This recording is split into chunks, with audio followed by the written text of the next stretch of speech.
우선 방송으로 우리 고등부 친구들과 함께 만나게 돼서 너무 반갑습니다. 오늘 잠시 기도드리겠습니다. 살아계신 하나님, 오늘 우리가 말씀을 통해서 우리가 어떻게 말씀을 읽고 이해할 것인지 다시 한번 깨닫는 그런 은혜의 시간 되게 하여 주시옵소서. 문제 속에서 우리를 만나시는 그 하나님을 오늘 우리가 만날 때에 오늘 이 상황에 이 시대를 읽고 이 시대 가운데 말씀하시는 하나님의 뜻과 계획을 발견하는 그러한 시간 되게 하여 주시옵소서. 예수님의 이름으로 기도드리옵나이다. 아멘. 네, 오늘 말씀은 열왕기상 17장 8절에서 24절까지 말씀입니다. 여러분 화면에 잘 보이시나요? 네, 그러면 같이 한번 천천히 읽어봅시다. 어떤 내용인지 같이 한번 읽어보겠습니다. 여러분은 눈으로 따라오시고 제가 소리 내어서 같이 읽겠습니다. 여호와의 말씀이 엘리야에게 임하여 이르시되 너는 일어나 시돈에 속한 사르밧으로 가서 거기에 머물라. 내가 그곳 과부에게 명령하여 내게 음식을 주게 하였느니라. 그가 일어나 사르밧으로 가서 성문에 이를 때에 한 과부가 그곳에서 나무 가지를 줍는지라. 이에 불러 이르되 청하건대 그릇에 물을 조금 가져다가 내게 마시게 하라. 그가 가지러 갈 때에 엘리야가 그를 불러 이르되 청하건대 내 손에 떡 한 조각을 내게로 가져오라. 그가 이르되 당신의 하나님 여호와께서 살아계심을 두고 맹세하노니 나는 떡이 없고 다만 통에 가루 한 움큼과 병에 기름 조금뿐이라. 내가 나뭇가지 둘을 주워다가 나와 내 아들을 위하여 음식을 만들어 먹고 그 후에는 죽으리라. 엘리야가 그에게 이르되 두려워하지 말고 가서 내 말대로 하려니와 먼저 그것으로 나를 위하여 작은 떡 한 개를 만들어 내게로 가져오고 그 후에 너와 내 아들을 위하여 만들라. 이스라엘의 하나님 여호와의 말씀이 나 여호와가 비를 지면에 내리는 날까지 그 통에 가루가 떨어지지 아니하고 그 병에 기름이 없어지지 아니하리라 하셨느니라. 그가 가서 엘리야의 말대로 하였더니 그와 엘리야와 그의 식구가 여러 날 먹었으나 여호와께서 엘리야를 통하여 하신 말씀같이 통에 가루가 떨어지지 아니하고 병에 기름이 없어지지 아니하니라. 2일 후에 그 집 주인 되는 여인의 아들이 병들어 증세가 심히 위중하다가 숨이 끊어진지라. 여인이 엘리야에게 이르되 하나님의 사람이여 당신이 나와 더불어 무슨 상관이 있기로 내 죄를 생각나게 하고 또 내 아들을 죽게 하려고 내게 오셨나이까. 엘리야가 그에게 그의 아들을 달라 하여 그를 그 여인의 품에서 받아 안고 자기가 거처하는 다락에 올라가서 자기 침상에 누이고 여호와께 부르짖어 이르되 내 하나님 여호와여 주께서 또 내가 우구하는 집과 집 과부에게 재앙을 내리사 그 아들이 죽게 하셨나이까 하고 그 아이 위에 몸을 3번 펴서 엎드리고 여호와께 부르짖어 이르되 내 하나님 여호와여 원하건대 이 아이의 혼으로 그의 몸에 돌아오게 하옵소서 하니 여호와께서 엘리야의 소리를 들으심으로 그 아이의 혼이 몸으로 돌아오고 살아난지라. 엘리야가 그 아이를 안고 다락에서 방으로 내려가서 그의 어머니에게 주며 이르되 보라 내 아들이 살아났느니라. 여인이 엘리야에게 이르되 내가 이제야 당신은 하나님의 사람이시요 당신의 입에 있는 여호와의 말씀이 진실한 줄 아노라 하니라. 아멘. 말씀 길었죠? 네. 오늘 이 말씀을 읽다 보면 우리가 묵상을 할 때 우리가 한 가지를 생각하면서 문제의식을 가지고 말씀을 읽어야 됩니다. 읽으면 이게 문제점이 있습니다. 누구의 문제점이냐면 여인에게 문제가 있죠. 엘리야에게도 똑같은 그 여인의 문제와 떨어질래 떨어질 수 없는 그런 관계가 있습니다. 자, 여기서 첫 번째 질문입니다. 문제가 뭘까요? 문제. 여기서의 문제, 뭐냐고 하냐면, 첫 번째는 먹을 것이 없다. 그쵸? 그것이 제일 중요한 문제가 되겠습니다. 먹을 것이 없다. 어, 자, 여기 보세요. 나는 떡이 없고 다만 통에 가루 한 움큼과 병에 기름 조금 뿐이라. 그리고 내 아들을 위하여 음식을 만들어 먹고 그 후에는 어떻게 한다고요? 죽으리라. 이렇게 딱 되어 있습니다. 문제가 가지고 있는 결정적인 결과는 죽는다는 거죠. 그리고 또 한 가지 문제가 또 있죠. 어디? 저 밑에 내려가면 여기에 여인의 아들이 죽습니다. 자, 여인의 아들이 죽는 거 한번 볼까요? 음, 자, 여기 보면 여인이 하는 이야기를 잘 들어봅시다. 여기 보면 주인대에는 여인의 아들이 병들어 증세가 심히 위중하다가 숨이 끊어진대요. 죽었다는 이야기죠. 근데 여기에 여인의 이야기가 좀 중요한 핵심이 있습니다. 여기 잘 보세요. 내 죄를 생각나게 하시고 또 내 아들을 죽게 하려고 내게 오셨나이까. 자, 이렇게 되어 있습니다. 질문을 우리가 다시 한번 정리를 해보죠. 처음에 우리가 문제가 뭐였나요? 기근. 그래서 먹을 게 없다. 먹을 것이 없다. 그래서 죽겠다는 거죠. 그 다음에 문제가 뭐죠? 아들의 죽음이죠. 죽음. 뭐죠? 죄 때문에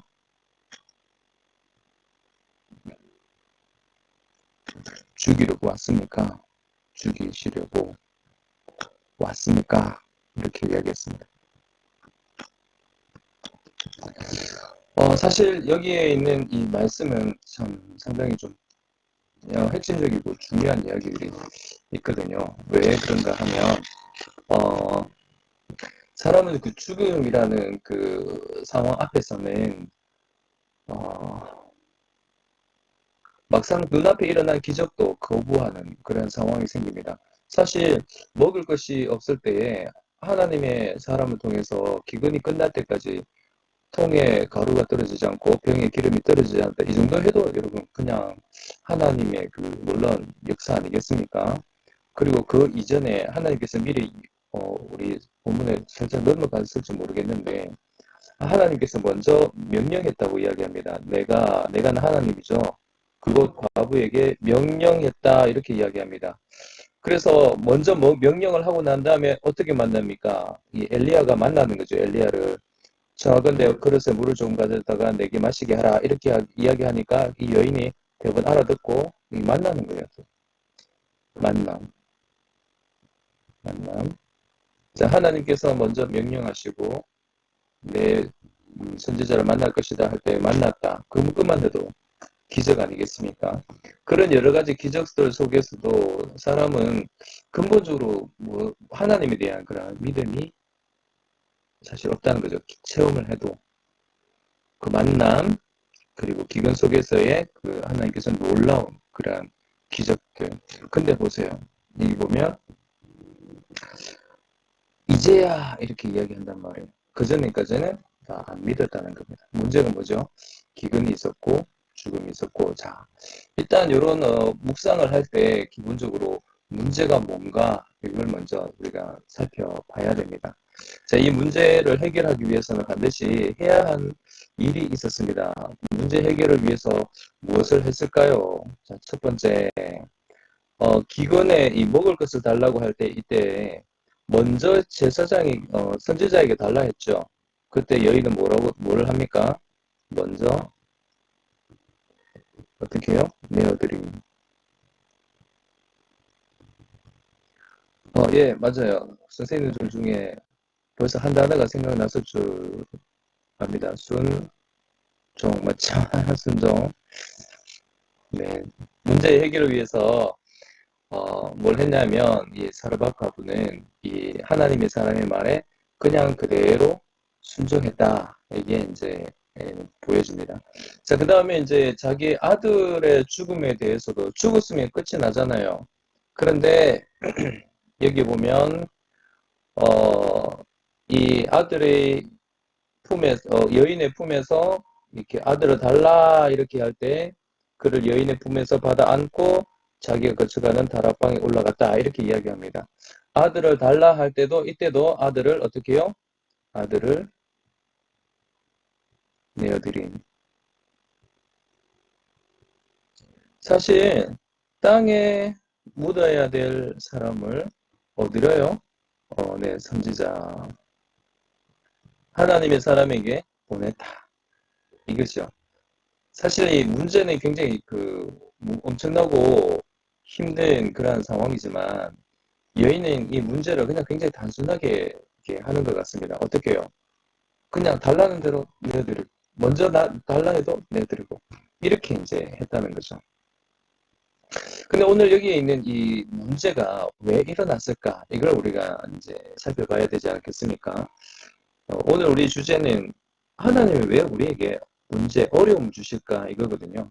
사실 여기에 있는 이 여인에 대해서 우리가 살펴봐야 될 것은 이 여인의 신분이죠. 자, 시돈에 있는 사르밧 거기에서 한 과부 이렇게 되었단 말이에요.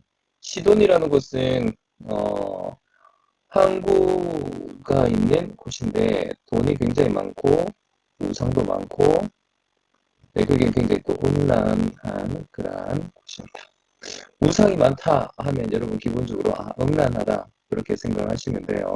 돈이 많다. 네, 뭐 거기도 사치와 향락들 굉장히 가득한 그런 시대였죠. 시돈. 거기에 있는 어떻게요? 과부, 이방인이죠. 또 일단 시돈이라는 곳은 그러한 어떤 우상의 지대 속에 있고 더불어서 이방인이었고 더불어서 과부니까 보호자가 없어요.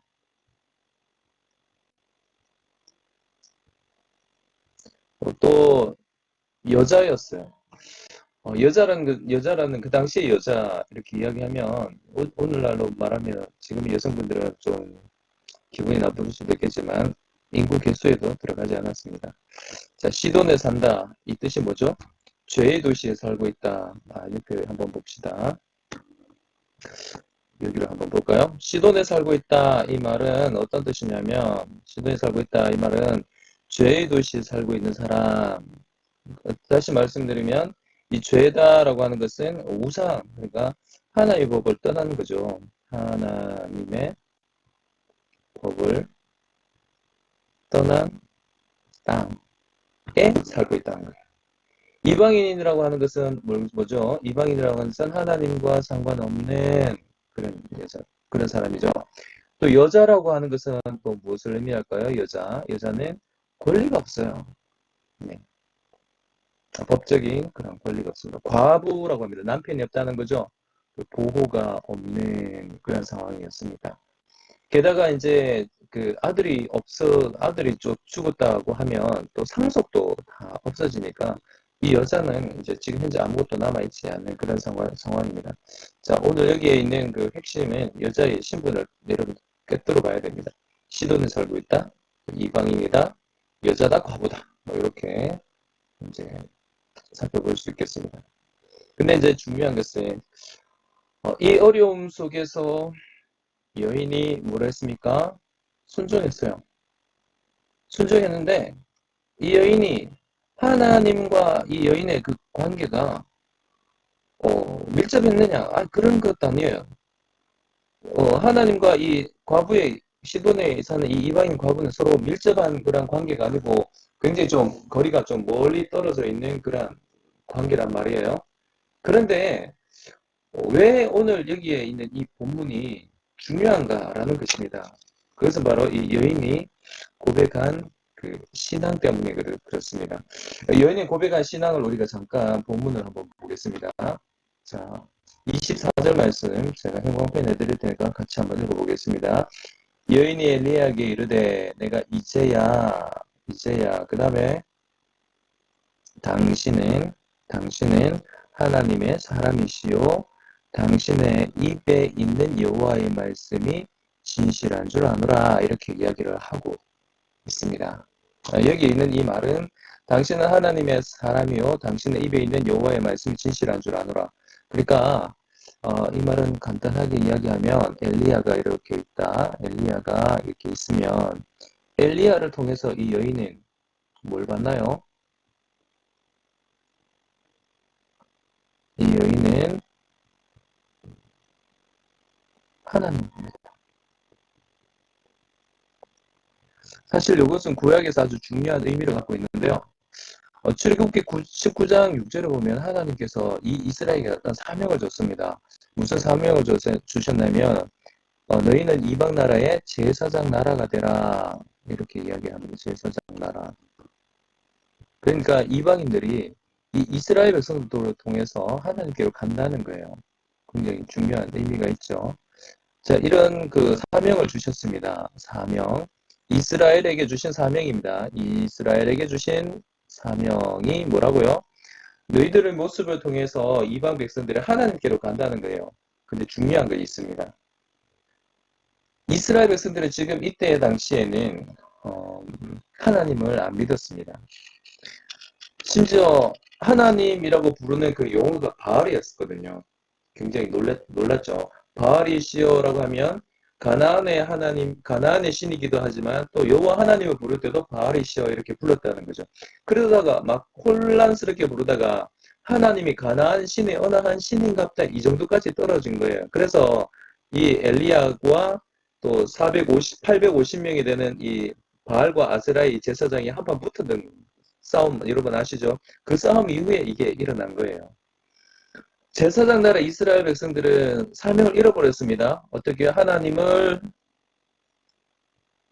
안 믿었어요. 그리고 하나님의 법을 안 따르고 가나안의 법을 따랐어요. 그러니까 제사장 나라가 되었습니까? 안 되었습니다. 하나님께서 끊임없이 이 엘리야를 통해서 뭘 보고 싶었냐면 이스라엘 백성들아 너희들이 너희 모습을 통해서 열방이 너희 모습을 통해서 하나님께 왔으면 좋겠다.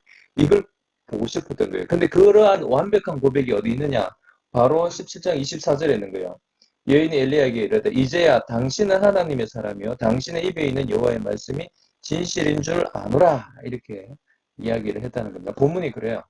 본문의 내용의 가장 중요한 뼈대는 이것입니다. 문제가 있었습니다. 그렇죠? 기근과 죽음.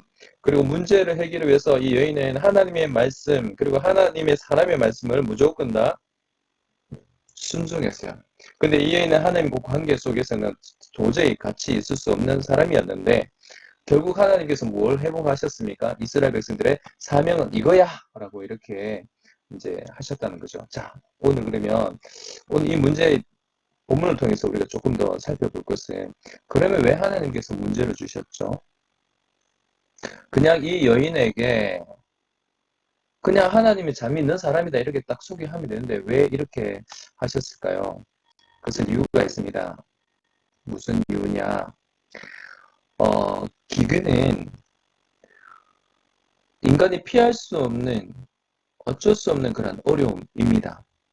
그렇죠? 근데 그 어려움은 어떻게 극복한다고요? 하나님 말씀을 순종함으로써 극복한다는 겁니다. 그 다음 두 번째, 죽음에 대해서 한번 이야기를 해봅시다. 왜 하나님께서는 그 아들을 죽이셨을까? 이 여인의 아들을. 자, 여인의 아들은 사실 죄에서 태어났고 죄에서 길러졌고 죄에서 모든 것을 학습받았고 사실 이 아들은 우상의 아들이죠. 근데 이제는 어떻게 해요? 죽이고 난 다음에 죽음 이후에 하나님께서 그에게 다시 새로운 생명을 주십니다. 그건 무엇을 말합니까? 너는 하나님의 백성이다. 이걸 이야기하는 거죠. 자, 여기서 오늘 해답이 다 나옵니다. 죄의 도시에 살고 있었지만 그러나 하나님의 법을 따르는 한 여인이 있었네요. 하나님과 상관없는 이방인이었지만 하나님께서 그와 상관 있게 뭘 주십니까? 복을 주십니다. 보호자가 없었지만 그러나 하나님께서는 이 여인의 보호자가 되시죠. 기근으로부터의 보호 그리고 아들의 죽음으로부터의 보호. 자, 여인이 체험한 하나님은 뭘까요? 여인이 제일 처음에 이렇게 이야기를 하죠. 아들의 죽음에 대해서 뭐를 이야기합니까? 아들의 죽음에 대해서 이렇게 이야기합니다. 어, 내 하나님 여호와여 주께서 또 내가 우구하는 집 그리고 과부에게 재앙을 내려사 그 아들이 죽게 하셨나이까. 이거는 참 죄송합니다. 엘리야가 이야기를 했죠. 자, 여기 요거 18절 요 말씀 하려고 했는데, 자, 같이 한번 읽어봅시다. 18절 시작. 자, 내 죄를 생각나게 하고, 자, 아들의 죽음을 뭐라고 생각하나요? 죄라고 생각하는 거죠. 또 내 아들을 죽게 하려고 내게 오셨나이까? 이렇게 이야기합니다. 이 여인이 지금 생각하고 있는 이 문제의 핵심에는 뭐가 있었냐면, 이 문제의 핵심은 뭐냐? 죄라는 겁니다. 죄. 이스라엘 백성들이 자기 죄가 생각난다면 그들은 기근도 끝나고 그 죽음도 다 끝이 나는데, 이스라엘 백성들은 자기 죄를 생각지 않았다는 거죠. 하나님께서는 자기 백성들에게 무엇을 생각나게 하고 싶어서 했습니까? 죄가 생각나게 하고 싶었던 거죠. 엘리야가 구체적인 이미지 그림을 그려줍니다. 그쵸? 어떻게 그려줍니까? 그 아들의 몸에 3번 똑같이 엎드립니다. 아들이 이렇게 죽어 있으면 그 위에 이제 그 엘리야가 똑같이 엎드리고 3번이나 이렇게 합니다.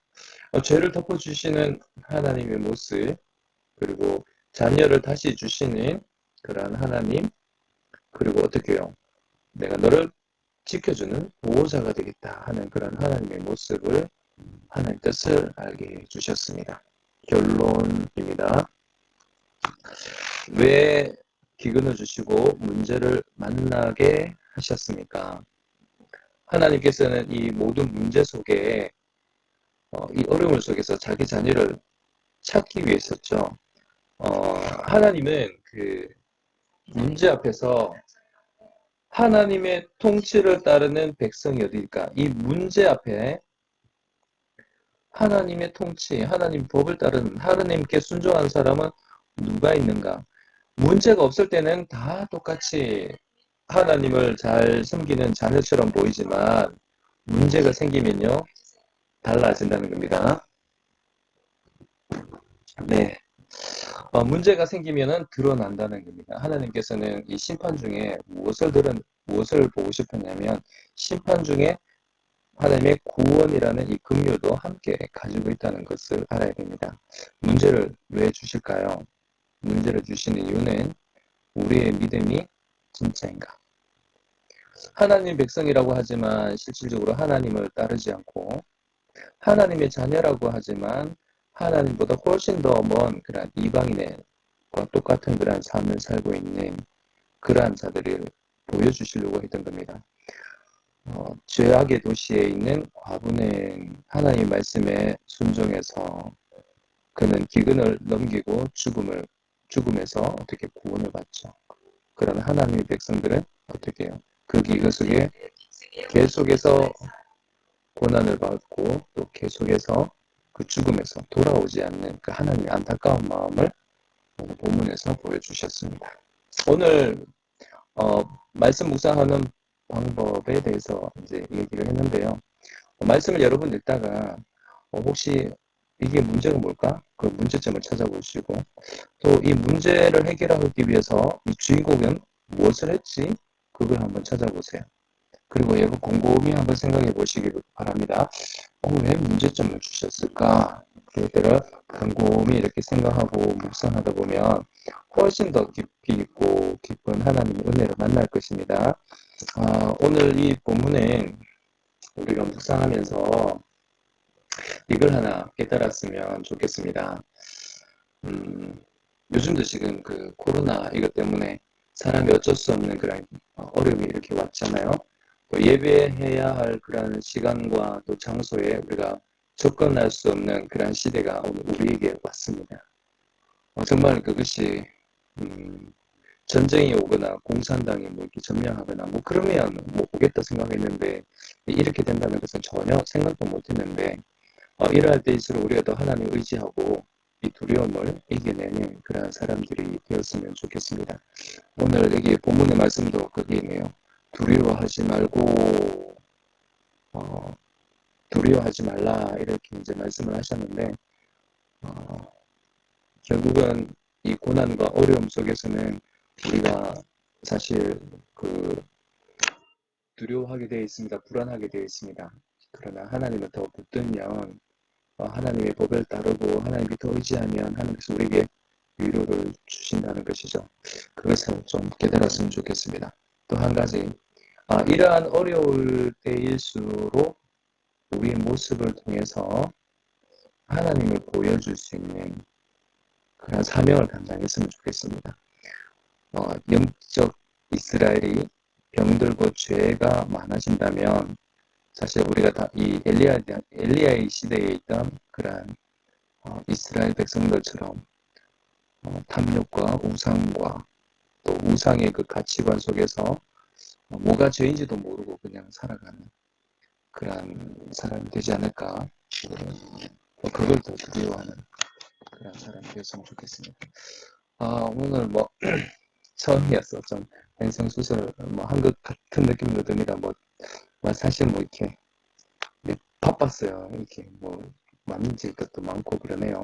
그렇지만 한 가지 우리가 이 기간을 통해서 내가 하나님의 자녀로서 하나님의 법에 하나님의 순종에 따르는 그런 사람이 되자.